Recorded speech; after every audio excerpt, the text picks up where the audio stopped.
भगवान बुद्ध एक गांव में उपदेश दे रहे थे। बुद्ध ने कहा कि क्रोध की आग में क्रोध करने वाला खुद भी जलता है और दूसरों को भी जलाता है। गांव के एक लोग बुद्ध के उपदेश बहुत ध्यान से सुन रहे थे। उन्हीं लोगों में एक बहुत क्रोधी व्यक्ति भी बैठा था। बुद्ध की ये बात सुनते ही वह गुस्सा हो गया और बोलने लगा कि बुद्ध, तुम पाखंडी हो।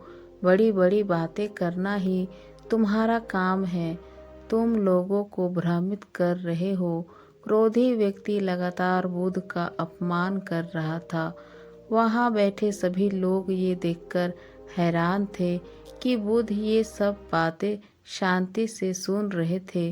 बुद्ध को शांत देखकर वह व्यक्ति और ज्यादा क्रोधित हो गया।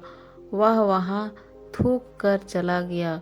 उसके जाने के बाद बुद्ध ने उपदेश देना फिर शुरू कर दिया। क्रोधी व्यक्ति जब अपने घर पहुंचा तो उसका मन शांत हुआ। उसे अपनी गलती का एहसास हो गया। उस समय रात हो गई थी।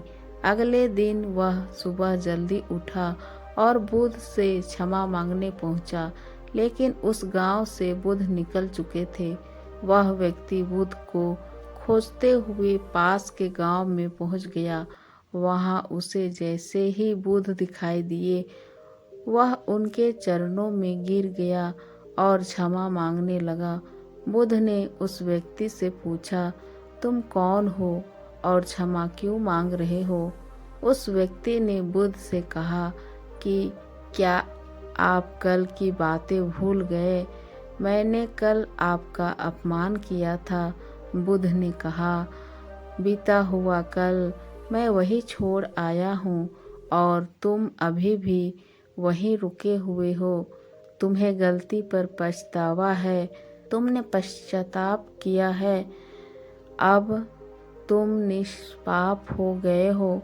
बुरी बातें याद करते रहने से हमारा मन बिगड़ जाता है, मन अशांत हो जाता है। इसलिए बीते हुए कल की दुख देने वाली बातों को भुलाकर आगे बढ़ना चाहिए। क्रोध हमारा सबसे बड़ा शत्रु है। इससे बचना चाहिए, तभी जीवन